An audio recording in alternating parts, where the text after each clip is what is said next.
Okay, magandang hapon po sa ating lahat at heto na naman no. By the way no, bago natin simulan ang ating vlog ay gusto kong magpapasalamat dito sa mga audience ko sa Donmar TV for always watching dito sa ating mga balita no. Nababasa ko yung mga comments ninyo na Donmar, good morning. Yung mga Donmar, nandito po kami sa Dubai, nanonood sa iyo, watching you right now, ganon. I really appreciate those comments no na laging nakasubaybay po dito sa ating YouTube channel no. And thank you very much no.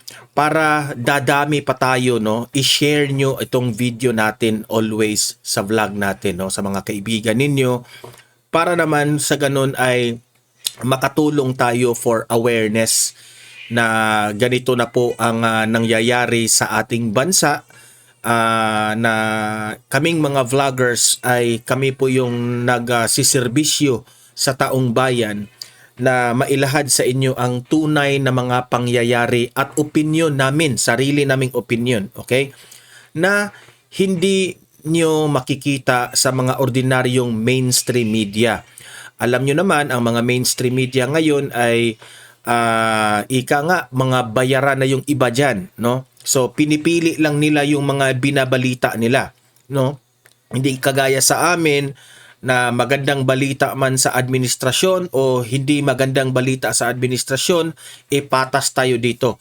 Magkokomentaryo tayo dito kung meron man tayong mapupuna na hindi natin nagugustuhan bilang representante ng taong bayan, talagang prangka tayo dito na mag-comment, di ba?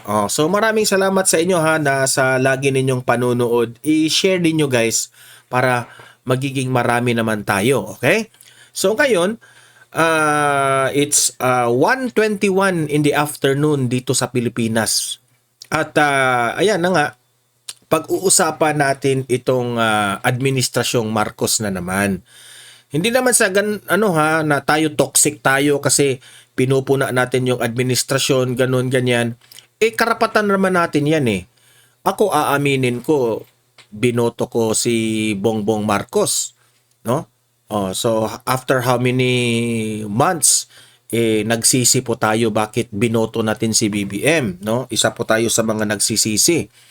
Syempre naman binigyan na siya ng stage highlights, no? Tinulungan siya ni VP Sara. Alam niyo naman, binoto natin yan si BBM dahil sa kumakampi at that time si VP Sara sa kanya. So, kung naniniwala si VP Sara kay BBM sa noong 2022, tayo rin naman kung anong sasabihin ni VP Sara, ano tayo? Susunod tayo para sa ikakabuti ng ating bansa. Now ngayon, sinayang po ni Bongbong Marcos yung pagkakataon na yun, di ba? Marami siyang mga promises na hindi niya natupad at dismayado po ang tao. So, ngayon, hindi po tayo toxic, kundi we are just giving our opinion, our critique to the real situation dito sa nangyayari sa ating bansa with this administration of BBM. No? Unang-una, nung pagpasok ni Bongbong Marcos bilang presidente ng Pilipinas, una nating ikinadismaya patungkol sa kanya ay yung pinayagan niyang pumasok yung mga military bases ng Amerika na magtayo sila dito in different areas dito sa Pilipinas, yung EDCA. Nagagalit po tayo doon, di ba? Kasi taliwas yun sa anong tawag doon? Advokasya ni former President Rodrigo Roa Duterte na friends to all, enemies to none. Alam naman po natin kung magtatayo tayo ng mga military bases ng Amerika dito sa Pilipinas, magagalit yung China dyan. No? Kasi ano ba namang purpose ng mga EDCA sites na yan? Hindi syempre paghahanda yan kung sakasakaling mag-away, magyera ang Amerika at ang China. Tapos insulto yan na at that time kaibigan natin yung China, tapos dito sila nakatayo, hinayaan natin yung Amerika na magtayo sila, no? O, ginamit lang yung EDCA na joint forces with the Philippine armies. So ang sa atin medyo sablay yun, no? Nangako si BBM na susundin niya yung friends to all, enemies to none ni former President Rodrigo Roa Duterte, pero sa mga sinasabi niya, iba yung kanyang tunay na ginagawa. Ngayon, nagagalit ngayon yung China. Winawarningan yung Pilipinas. Bakit kayo nagtatayo ng mga ganyan? Na wala naman tayong bla bla bla. So, syempre, hindi maiiwasan na pag-usapan na naman yung West Philippine Sea, South China Sea. So, syempre, away na naman. Hanggang ngayon, lumaki yung girian, awayan. Tapos, nakisali pa itong si Tariela, di ba? Ginawa pa niyang kengkoy yung mukha ng Prime Minister ng China. Di syempre nagagalit yung mga tao doon sa China. So ngayon, ang video na ipapakita ko sa inyo ngayon ay syempre realization po ito ng Administrasyong Marcos. Ano bang ibig kong sabihin? Ngayon, na nagkaroon po tayo ng oil crisis, na hindi po natin kontrolado ang away dyan sa Amerika sa pagitan ng Iran, no? Benomba at yan, tumaas yung langis dito sa Pilipinas. Ngayon, ang Administrasyong Marcos, naghahanap sila ng alternatibo kung saan sila makakuha ng energy o ibang option, no, ng pagkukuna ng langis. Isa sa mga options nila itong bansang China. So dito nila na-realize na I think we should change our economic strategy and the way we handle China. Babaguhin na nila. Hindi na raw rin na aawayin. So anong tawag sa atin? Dati galit na galit kayo sa China. Alam mo naman na hindi natin kaya makipag-away sa China. Obviously. Pero nakipag-away kayo. Pinili ninyong masira yung relasyon. Tapos ngayon, susuyuin na naman ninyo yung China. Di ba nakakahiya yun? Pagkatapos mong awayin, ngayon, magpasikat ka, magpasuyo ka, you have to be friend again with China in order to get the resources that you need from them.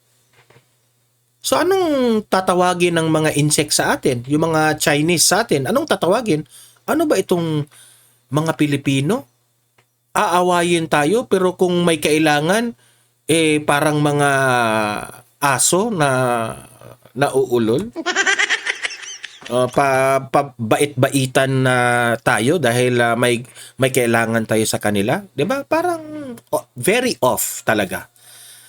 Hindi yan ugali ng mga Pilipino. Ugali yan ng bangag na presidente. Hindi natin ugali yan. Ngayon,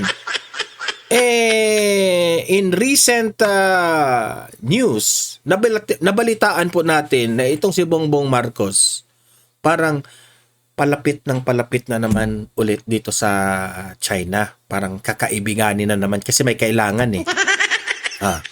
So, tayo po'y nahihiya para sa ating presidente sa ganong style niya. Okay? Walang prinsipyo. Akala ko, paninindigan niya yung kanyang prinsipyo na galit siya sa China. Galit talaga siya sa China. Di ba? Dito mo talaga makikita at marirealize ni Bongbong Marcos na sa simulat sa pool, tama talaga si former President Duterte. Di ba? Na dapat natin kaibiganin ang China. Bakit naman natin yan aawayin? Di ba? Pero hindi ibig sabihin na we give up what is ours there. Di ba? Oh. So, ngayon, ganyan po ang status ngayon. Oh.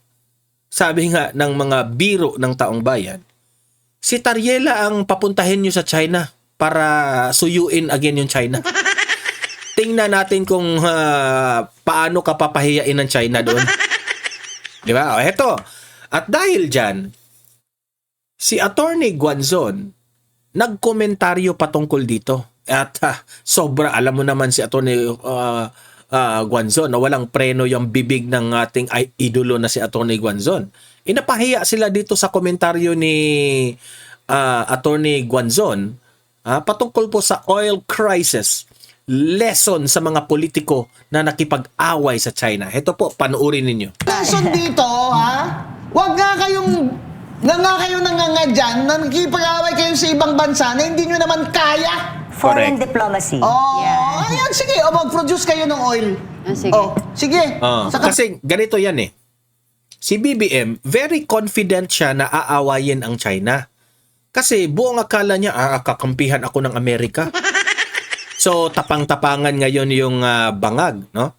At the end of the day, hindi naman siya tinutulungan.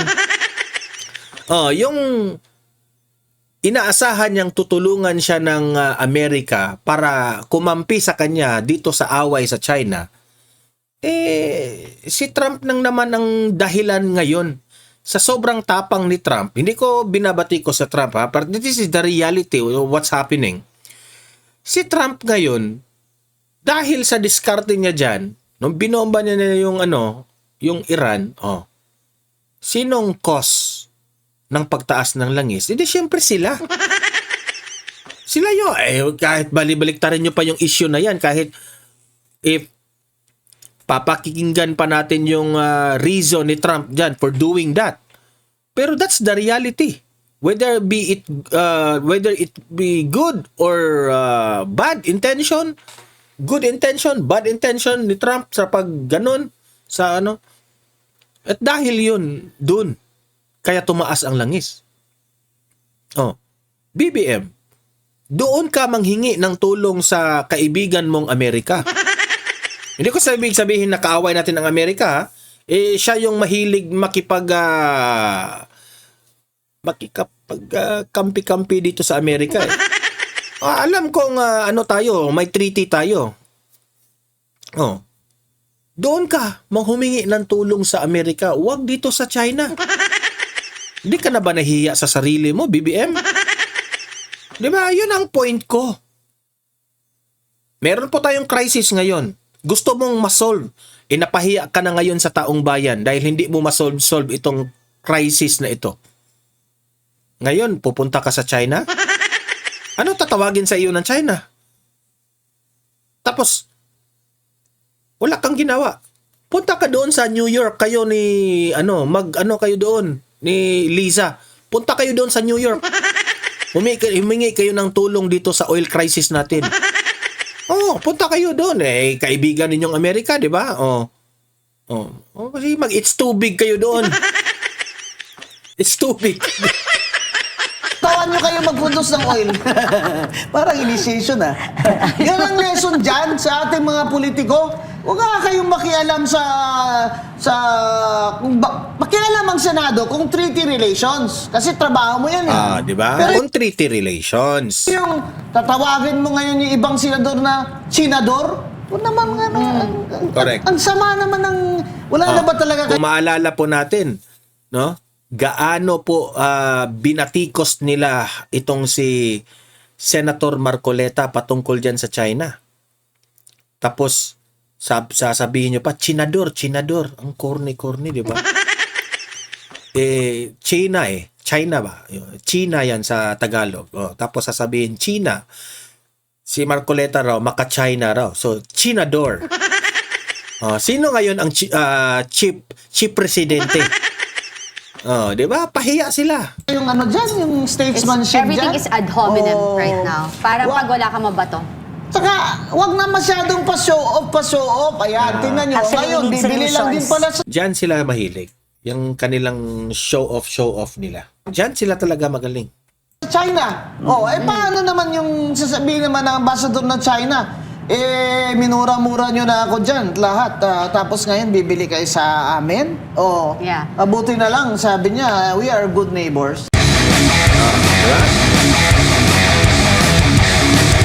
Kailan Mahirap, ito matatapos? Because it looks like Iran is Basta, not backing up. definitely somebody has to be given. Oo, Hindi pwedeng someone walang has to desisyon. give way, di ba? Kaya Oo, nga eh. si Risa Ontiveros nagsasabi na siya na itigil nyo ang gera. Itigil nyo ang di. Stop na muna. Oh, di ba? Buti pa si Senator Risa Ontiveros pinapatigil Well, ang digmaan. Oh, ayan na. Oh. Well, ayan na nga yung sinasabi natin. Di ba? Akala nyo, ang pakikipag-away sa ibang bansa ay natin. Yeah. Dati naman away ka ng away sa China paano niyan ngayon bibili si BBM sa China, Senator Risa? Inaway mo nang inaway yung mga kamag-anak ko doon. Alam mo naman na yung chick ako They're taking off from what biro Cathy lang, said. biro lang. Because we are so dependent on other countries. Yeah. eh. Kaya so ang sad. lesson dito, ha? Huwag nga kayong nanganga dyan, na nakikipag-away kayo sa ibang bansa na hindi nyo naman kaya. Foreign diplomacy. Oh, Yeah. ayan, sige. O, mag-produce kayo ng oil. Sige. Oh, sige. Sa katawan nyo kayo mag-produce ng oil. Parang initiation, Yan ang lesson dyan sa ating mga politiko. Huwag nga kayong makialam makialam ang Senado kung treaty relations. Kasi trabaho mo yan Pero yung tatawagin mo ngayon yung ibang senador na senador, o naman nga ang sama naman ng wala na ba talaga kayong dyan, yung statesmanship Everything dyan? is ad hominem Oh. right now. Parang pag wala ka mabato. Saka, wag na masyadong pa-show off. Ayan, tingnan nyo. Actually, Ngayon, we need bibili lang din solutions. pala sa China. Paano naman yung sasabihin naman ng ambassador ng China? Minura-mura nyo na ako dyan, lahat. Tapos ngayon, bibili kayo sa amin? Oh, Yeah. Buti na lang, sabi niya, we are good neighbors, sabi ng China. Humility na lang is the Kung big- Bernadette, if there's three things na masasuggest mo with this crisis, some people they were saying, katulad nga ni Auntie Claire, sabi niya walang crisis, but we can see it already, di ba? Sa dollar pa lang, kanina binanggit mo din. Kung meron kang tatlong na advice as an economist graduate, ano yun? Well, number one nga, suspend excise tax tsaka yung VAT relief. Pwede natin gawin yun. Pag sabing delikado yung collection, we have a 300 billion continuing appropriations that can Okay. be used. So, may pang buffer ka doon. At meron tayong program funds na pwede gamitin. May 13 billion contingent fund. Maraming pwedeng ipangpalit doon Paghugutan. temporarily dito. Yeah. Then, syempre, yung fuel subsidies talaga natin. Kailangan tuloy-tuloy sa mga PUV drivers natin, sa mga bus operators, sa lahat ng mga toda, tricycle and all, dapat continuous yan. At yung oil reserve, kailangan natin ng fuel storage, yung investigation. Kailangan mag-investigate Kailangan kami. alamin. Bakit may oil price Yes. distortion right now? Saan nanggagaling yun? So, yan yung tatlo. Pero ang long term natin, dapat oil deregulation law, i-revisit na natin. Kasi yun talagang wala tayo. Oo, dapat That's very i-revisit yun. important. And then, yung monopoly dun sa... Alam naman natin, may monopoly Merong tayo dito. So, monopolies. kailangan yung distribution natin, mas i-widen pa and magpasok na mas marami pang players in the market. Cartel! Yeah, mafia. Cartel! Yes, may Di ba? mafia talaga. I mean, That's alam very naman nating realistic lahat here, yun. yeah. Marami tayong monopolistic dito sa ating Monopolistic, country. opportunistic, Ayan. lahat yan. Kronismo, lahat yan. We Check. really need to release that already. Check Kasi ng para bib- mas maraming players, Yeah. mas maraming competition, mas bababa ang Oo, presyo. sa totoo lang, kapag yung competition mo is mas marami, mas nagko-compete sila to each other, pababaan ng presyo. Yeah. Pero sabi nila, yan daw ang purpose ng Oil Deregulation Act. Bakit hindi pa rin nangyari? Sabi Na nila. May cartel pa rin. Kasi nga, corrupt ang gobyernong ito. Napaka-corrupt. Lahat pag may crisis, isipin na naman saan sila magkakapaldo. Natatandaan mo yun, Kombing, binanggit mo na nga yan sa BOC, di ba? Ay, sa Department of Agriculture. Yung sa palay. Ayan na naman sila, di ba? Oo, di ba? Ah, So, may mamaya, cartel Mafia. Kanya-kanyang kakoy kung sa Bisaya ba Hindi, ba? kaya maganda talaga yung mga nananalo na nagsaserve sa public. They're not indebted to anyone. Yes. Sa They're akin, not kaya akong indebted. BS, wala na lang sweldo. Hindi, tsaka hindi ka indebted doon sa mga ilang Yeah.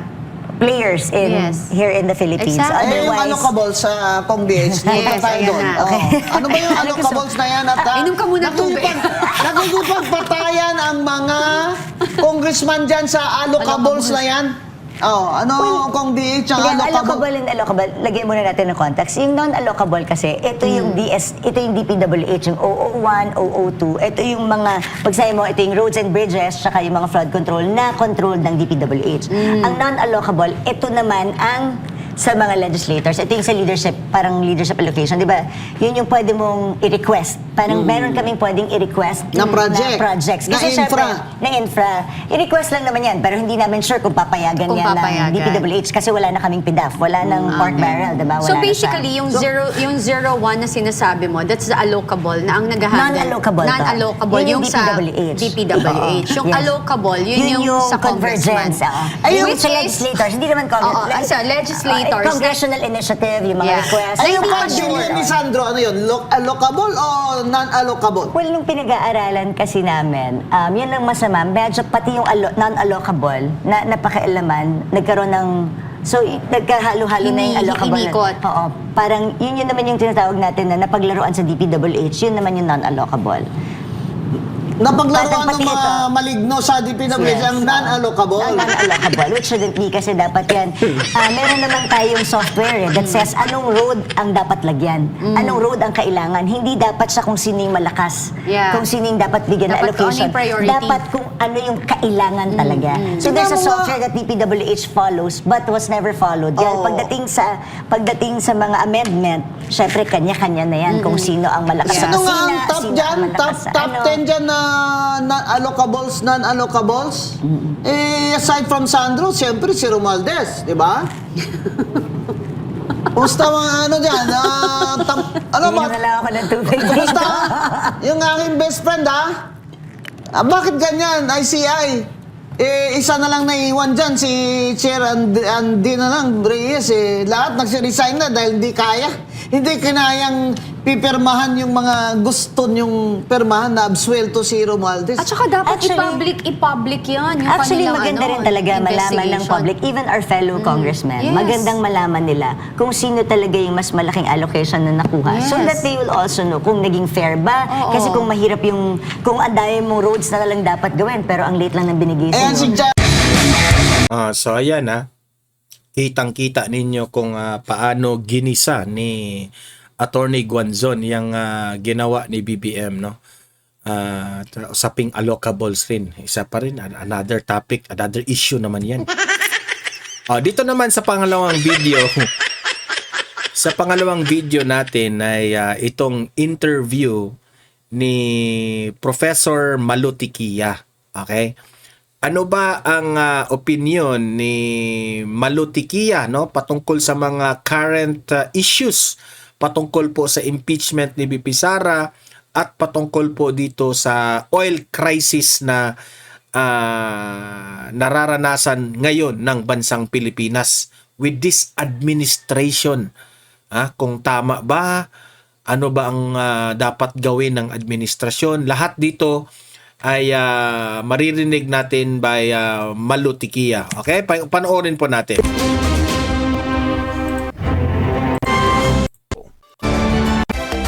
Voted to issue subpoenas, one to the Bureau of Internal Revenue for income tax returns and related records covering 2007 to 2025 in relation to Vice President Sara and her spouse, Mans Carpio, and identified business entities. And Redon also moved for subpoenas to be issued to the Securities and Exchange Commission for general information sheets and audited financial statements of several firms linked to Vice President Sara Duterte and her family. So this was according to Cagayan Representative Rufus Rodriguez, a fishing expedition. So he opposed this, but the House Committee Justice had like a unanimous vote, except for Congressman Rufus Rodriguez, to approve the subpoenas. What's your take on all of this? Well, Attorney Jimeno, I agree with Congressman Rufus Rodriguez that it is a fishing expedition.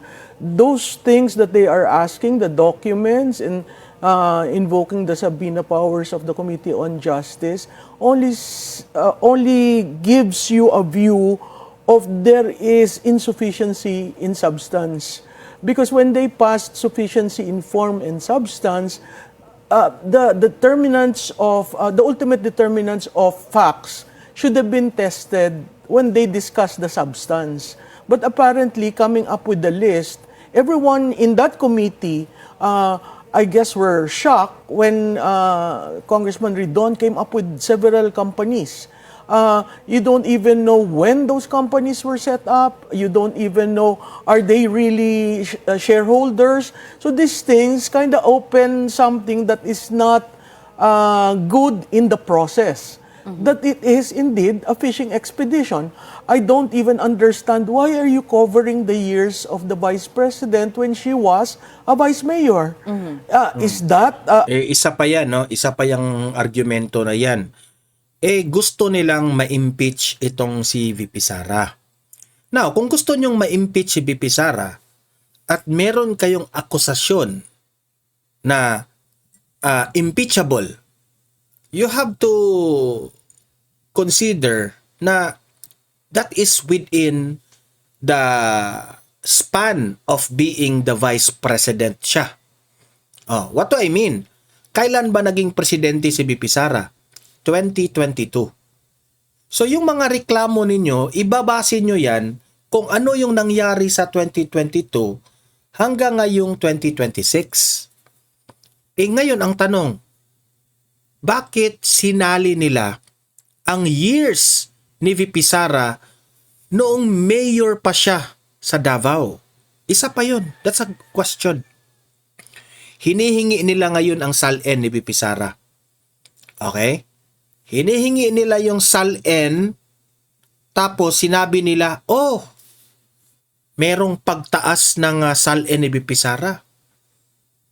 Sabi nila, meron pong something ito, bakit tumaas? May korupsyon na nangyari dito sa kayamanan ni VP Sara. Sabi nila, this is an impeachable offense. This is, may hinala sila. Nagdududa sila ngayon na ang kayamanan ni VP Sara ay galing sa kaban ng bayan. Ninakaw ni VP Sara ang pera ng taong bayan. Kasi lumaki ang kayamanan ni VP Sara. Yan ang akusasyon nila, di ba? Hindi naman akusasyon, parang duda nila. Sabi nila, kailan ito nangyari? Nung panahon na mayor pa siya sa Davao. Ang tanong, you are impeaching a vice president. Bakit mo isasali nung time na mayor pa siya? Sablay yun. Di ba? Bakit isasali mo?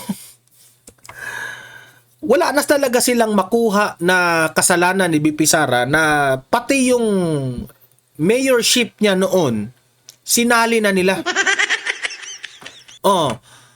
Hindi kasi, wala kasi sa batas yun eh. Kasi if you are trying to impeach a vice president, kung meron mang impeachable offense, doon mo kunan ng kasalanan nung time na siya ay vice president. Yun ang punto doon.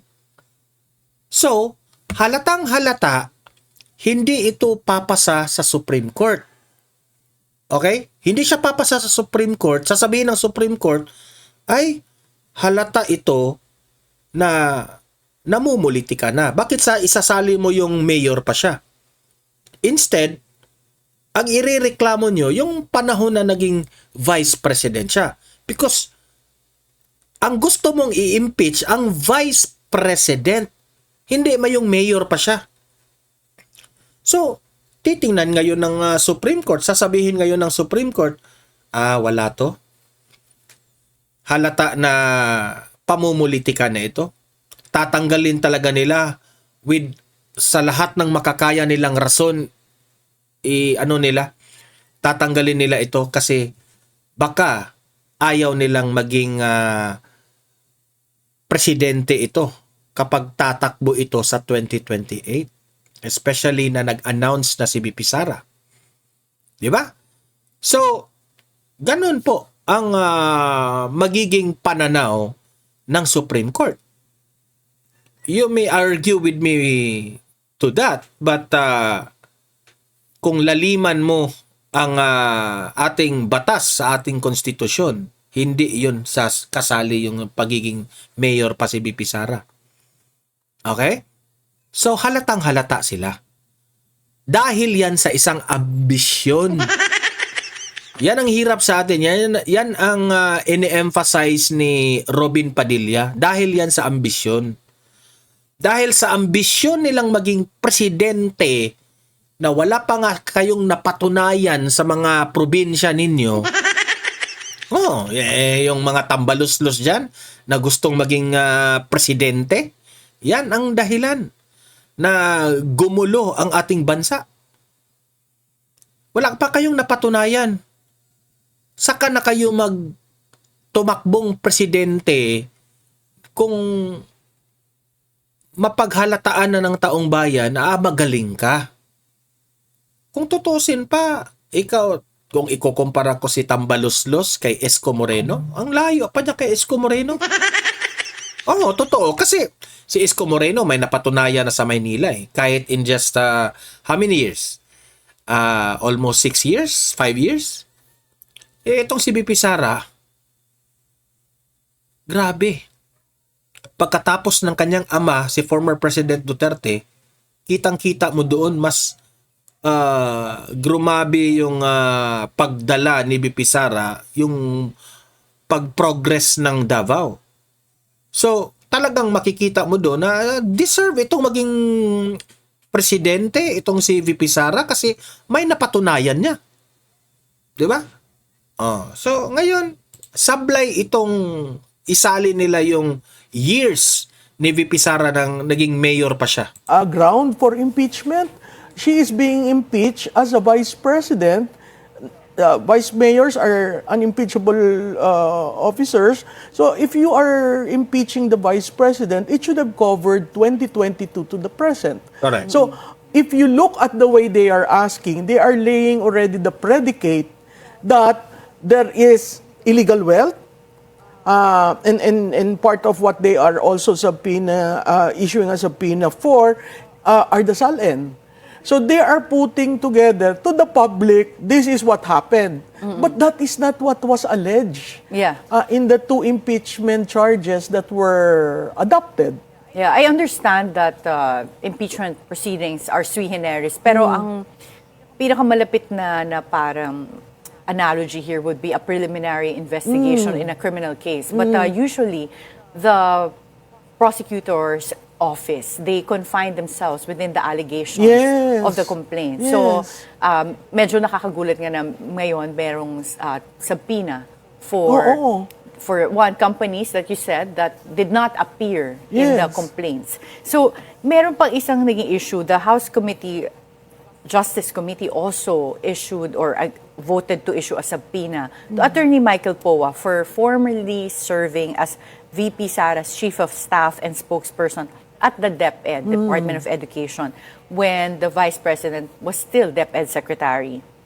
And Congressman Rufus Rodriguez again opposed this, saying that it's unusual for a counsel of the Vice President who already entered this appearance to be subpoenaed in relation to the complaint. So, ano kaya yung intention here? Bakit siya ipapasubpoena? I mean, looking through the various instances when certain officials of the Office of the Vice President were subjected to the House of Representatives' power, you would see that Attorney Laika Lopez was placed in their custodial facilities because she doesn't want to answer. She was held in contempt. Yes, and there was another one who was also cited for contempt. No, so ang sense ko, again laying the predicate that if I cannot get the Vice President, I will certainly get someone very close to her. But in this instance, as you rightly pointed out, he is appearing as counsel, meaning that the association with the vice president was no longer there. He is no longer with DepEd. He is now a lawyer, and for all intents and purpose, kasama siya dun sa listahan ng abogado. May mali ba dun? Isn't it that that is the right of any individual to choose their counsel? For all you know, that counsel may be prejudiced, maybe derogatory record is there, but still, that is due process. The person, any Filipino has a right to pick his or her counsel. Yeah. And in this instance, I don't understand, being a counsel can be subjected to something beyond your role as counsel? Yeah, well, in this case, ang pagkakaintindi ko, sinabina siya for being a former spokesperson and chief of staff But sa what does- DepEd. what does that have to do with impeachment? Yeah, I guess like Correct. the missing link would be Talagang hinahanapan nila lang ng butas. Attorney Michael Powa does not appear in the allegations of the impeachment complaint Yes. that they're hearing right now. So, again, it's another- palagay mo ba it's to hold him in contempt and detain him? Yes, it's another puzzle it's a piece of a puzzle that they are putting together to control the narrative. Unfortunately, they cannot control the narrative because the issue now is legitimacy of the process. If you look at the Supreme Court decision on the impeachment, every step, there were 12 conditions that would justify fulfillment of the constitutional right on due process. Dito, makikita mo, nag-cherry picking. And then they will put together the puzzle saying, oh, kita mo, involved siya. O kita mo, merong illegal wealth. O kita mo, hindi reflect sa SALN. If that would be the case, that is already trial, right?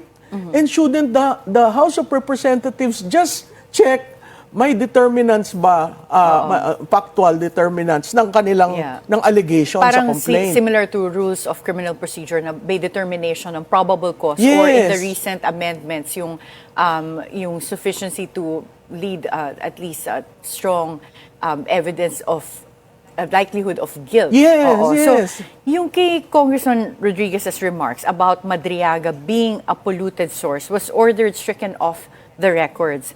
What is your assessment of Ramil Madriaga's, reliability as a witness? I understand, meron point din naman talaga dito yung House Justice Committee na hindi pa to point to determine the credibility of the witness, but this was because of the motion of Congressman Chel Diokno na to provide additional security. yeah. Oo, but ang question rin that I was wondering about is who is Madriaga's handler? Kasi Yes. based on the letter that was read into the records during the hearing, it seems to be professionally written. Meron pang mga references to an annex. At saka may- So, for someone who is currently detained in prison, sinong tumutulong sa kanya na sulatin yung mga ganitong sulat? Ang balita ko, may isang legislator na in and out. Ang sabi ng ibang mga analyst, si Trillanes. Kasi alam niyo naman na may history na yan si Trillanes na mahilig magpresenta ng witness. Ngayon, nagtataka sila ngayon coming from isang may kasong kidnapping ba yun? Nakakalimutan ko lang yung kaso ni Madriaga. I'm not so sure. Kidnapping ba yun? Robbery ba yun? Hindi ko lang alam. I'm not so sure. I don't want to put, Basta may kaso. Ngayon, sino ba ang tumutulong dito? Dahil tinatawag siya na ngayon ng taong bayan na kriminal siya, ganun. Tapos magwi-witness dito sa impeachment ni BP Sara. 'Di ba? Sino ang nasa likod kay Madriaga? At saka may isang ex-legislator na in and out rin. So, yung kay Madriaga, I think the very person that you need to contact and to establish Madriaga's allegations would be attorney, there's an attorney kilala, I don't know him, but lumalabas sa news accounts, no? And then when you say, sa kampanya kasi marami kang nakikitang tao. Correct. That doesn't necessarily mean na tao ko siya. Maraming tumutulong. Pero yung punto ni Congressman Rufus Rodriguez is, polluted source. Why is the House doing this, issuing a protective custody to a polluted source? Bakit ba siya nasa kulungan in the first place? Siguro dapat yun ang tingnan natin. Ngayon, kung meron siyang affidavit, sworn affidavit, at kailangang i-test, di ba? Hindi ba dapat trabaho yun ng House of Representatives? Hindi magbigay ng custodial cover sa kanya dahil hindi pa nga na-establish totoo ba itong sinabi niya. Kasi 'di ba meron siyang sworn affidavit tapos si Colonel La Chica nag-deny in a sworn affidavit. So banggaan ng mga affidavits nila, dapat si committee chair should be able to establish where is the truth here. Correct. But Actually, tama si Rufus. Polluted source talaga itong si Madriaga. Bakit naman? Ito, nakakahiya ito ha. I-impeach mo ang isang vice president, the second highest ranking official of the land, ng isang witness na kriminal? Parang off, di ba? Wala. Ewan ko na lang, masyadong napaghalataan na meron talagang pamumulitika. Okay? So, kayong mga audience ko dito sa Donmar TV, you heard it by Professor Malutikia, no? Ano ba sa tingin ninyo? Ilatag ninyo ang inyong opinion dito sa pangyayaring ito, no? Babasahin natin yung mga ideas ninyo, opinion ninyo, reaction ninyo sa comment section. Okay? Like, share this video para kakalat ito sa mga kaibigan ninyo. At sa mga bago pa lang dito sa aking channel, subscribe na rin kayo. Kasi libre lang ang mag-subscribe, walang bayad yan.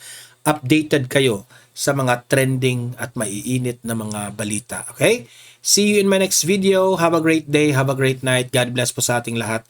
Mabuhay ang Pilipinas and God save the Philippines. Bye-bye!